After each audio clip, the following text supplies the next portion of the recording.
Welcome everyone to Wudang Way. Now we're finally getting into the tutorial series.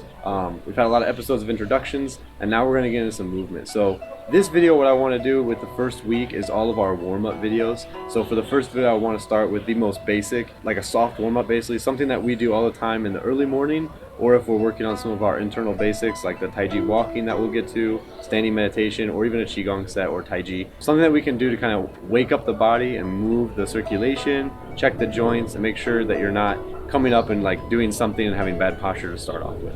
So we're just going to go over a bunch of basic movement that you can use as an early morning thing, or if you're a little bit new to all these different systems, just as a really basic warm-up to get you kind of going and get everything fluid and loose, so that way we can get into the stances and you don't have like a muscle pain or something like that. So really good introductory level movement, and then in the next videos we'll have a few more advanced things that we do as part of our basic training. This will be more of like our early morning soft practice. Stay tuned to the end of this video and I'll have like a set prepared that you can go through on your own and just kind of practice. For now we'll get into the movement. Okay, so we're going to go right into it and go through some different movements. First thing we want to do is just go through all of the joints from the ground up and just kind of loosen everything up. So you can start by rolling the ankles and kind of getting the joints relaxed. You can do the wrists at the same time, it's a little bit easy, and just kind of lace the fingers together and roll. You can do different ways and just kind of get these relaxed. And then after we get that kind of warmed up, popped out, then we're going to put our feet together and we're going to work on squats and kind of warm up the knees. So then we're just going to put our hands right on the knees. This is a little easy way to do it. You can lean slightly forward to hip hinge, so that way you're not going to put too much pressure on the legs. It's not like a straight Asian squat. But then we want to just kind of sink down and twist to the side, and then go down the other way, and then sink straight down the middle. And then as we come up, now we'll straighten the legs and kind of push back. Okay, so from the side, we'll just kind of circle one way,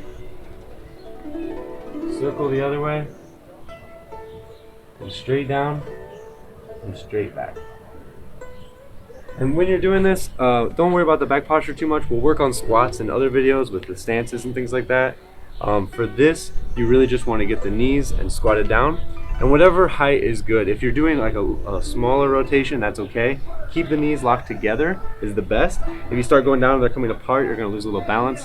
So better to be stuck together and just kind of do this roll. You're getting a little bit of ankle, a lot of knee stability, hips, and down into the back. If you can get down low, as long as you can keep the heels flat. If the heels start coming up, it's okay.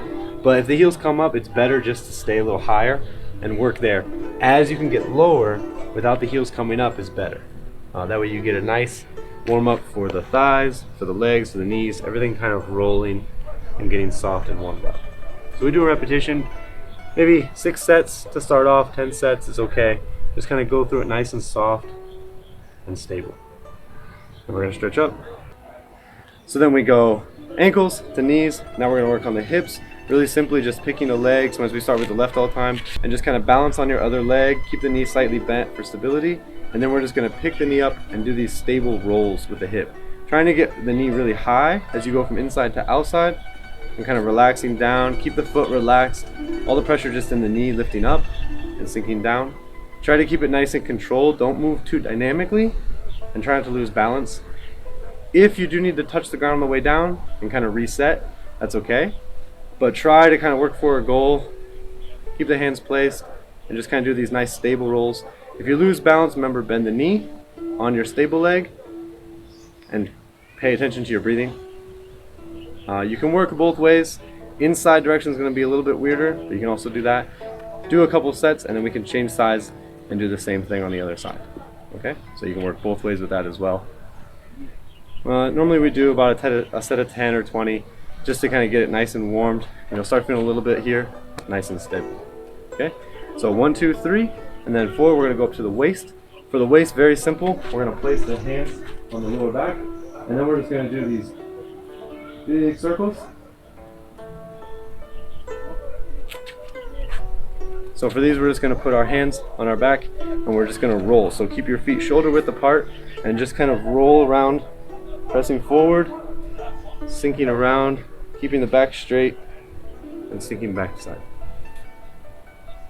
You can time this with the breathing, so when you go forward, you can exhale, And then you can inhale and just kind of keep this nice and slow.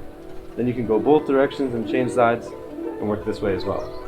So you're just kind of lightly pressing on the lower back, getting the waist really nice and loose, kind of feeling out your full range of motion is really important, especially for the early morning.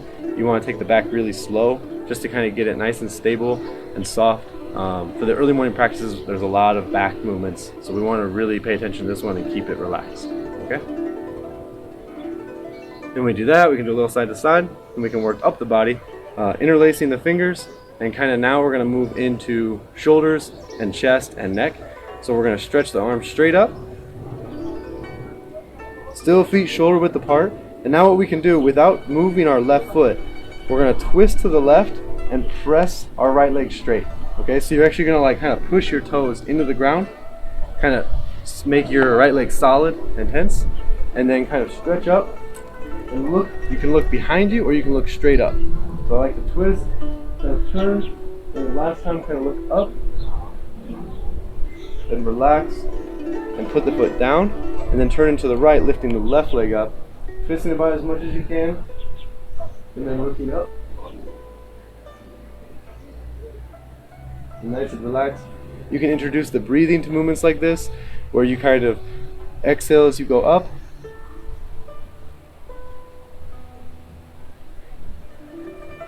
inhale as you change sides, you're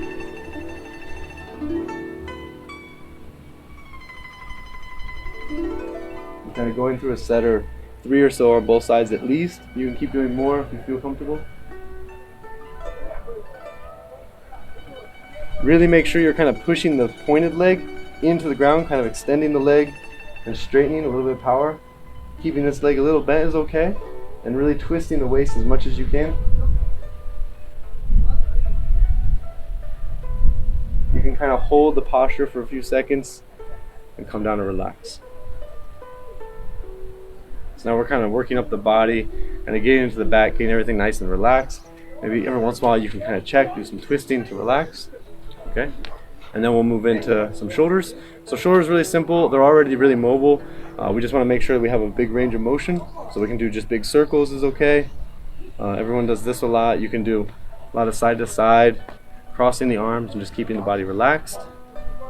Okay, kind of going for the back of the hands behind, just soft. And a little bit more complicated, if that feels comfortable, you can try like leaning back to the side, and then you can try separating the arms and swinging them opposite. So this one's a little bit tricky, but it's a little fun to practice. It's like having the arms facing forward going down, and then face behind you and come up. And just like a continuous circle. So if you do one arm, you can just relax the arm and just swing, and just kind of get used to this. When you do two arms, sometimes you get pinched in the neck right here, and you get limited range of mobility, and that is kind of hard to relax. So we can take one arm and just swing it backwards, and you get a bigger range of motion. You can do it the other way as well. And then you can do it on both sides, just kind of softly swinging, changing directions. You know, do a set of a couple more. But if you want to combine it together, we just do straight arms, and they come down opposite sides, and then they just kind of pass the waist and swing up. So you're looking forward down, looking back up. Okay? So do that facing this way. So you're doing one. So we're looking to the left and swinging arms. And then you should just be able to get it relaxed and just swing. Then you can change sides and you can do it on the same on this side. And that's a nice, really full body exercise we can do for the shoulders. You know, get nice and relaxed. Make sure you roll the shoulders out. And the last section, as we're working up through all these different joints, is we really want to talk about the neck. Make sure we spend some time relaxing this, make sure it's really nice and stable. It's probably the most common injury that happens when people aren't warmed up enough and they go to start twisting or turning around. They pull the neck, and it's the easiest one to kind of like offset your training for a long period of time after. So really pay attention, take this one slow, especially in the morning. So what we want to do is just kind of relax the shoulders, relax the hands, and we're just going to tilt the head to the side. You can kind of do these slow. We're actually just going to use the weight of the head to stretch out the muscles around the neck. So what we want to do is just kind of sink and just roll, looking back and kind of exhaling, doing these long circles, kind of controlled motion. Working through any places that feel tense. If it feels tense, you can go backwards. And then hanging in the front as well is really important. A lot of times when people start this, they want to do like really fast figure eights. That time can be kind of contraindicated for like pinching, so you want to just go real slow, especially for the internal systems that we do. And again, you can do that a few times, and then you can change directions. This one's really nice to time your breathing, so you can inhale in the front, and then when you start looking up and you're stretching to the back, start exhaling from here.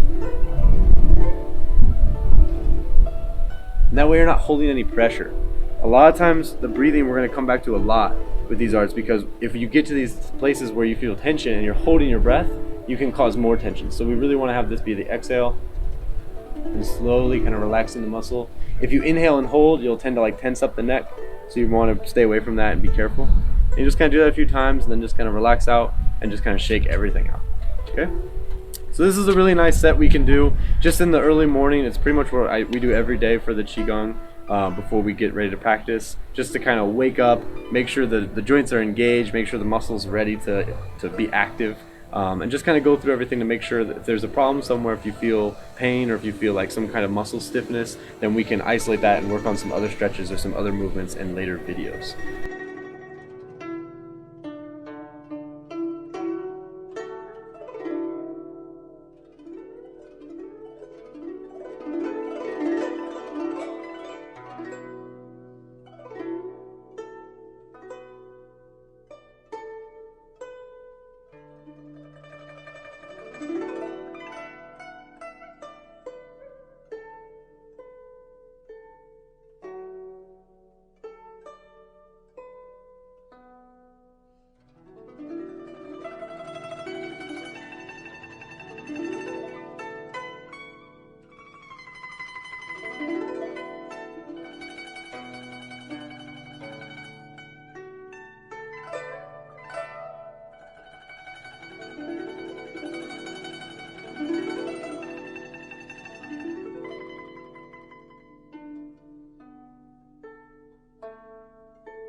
Thank you for watching this video.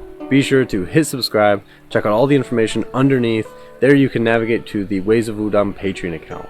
And by becoming a patron, you can get access to all the main channel resources around martial arts, Taoist philosophy, even Chinese music, and group classes, live streams, one-on-one courses, and a bunch of other stuff as well. So I hope you'll go check that out, and I hope to see you there. Once more, thank you for all your support. We'll see you in the next video.